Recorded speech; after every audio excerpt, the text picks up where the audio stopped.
প্রিয় দর্শক বন্ধু, এই মুহূর্তে দেখতে পাচ্ছেন আজকের যে বুথ গণনা, পঞ্চায়েত বুথ নির্বাচনের যে গণনা পর্ব রয়েছে এবং আজ এই মুহূর্তে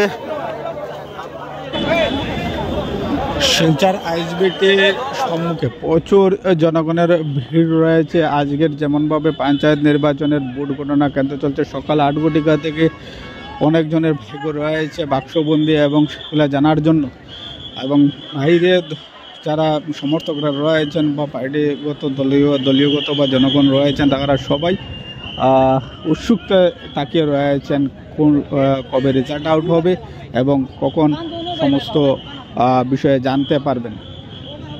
প্রচুর পরিমাণে জনগণের উপস্থিতি রয়েছে। সবাই নিজ নিজ ক্যান্ডিডেটের নিজ নিজ প্রতিদ্বন্দ্বীর সমর্থনে এখানে এসেছেন এবং খুবই সুন্দরভাবে আজ সুষ্ঠু সুচারুরূপে প্রশাসনের পক্ষ থেকে পরিচালনা চলছে এবং আইএসবিটির ভিতরে অনেকজনের ভাগ্য বাক্সবন্দি রয়েছে। তা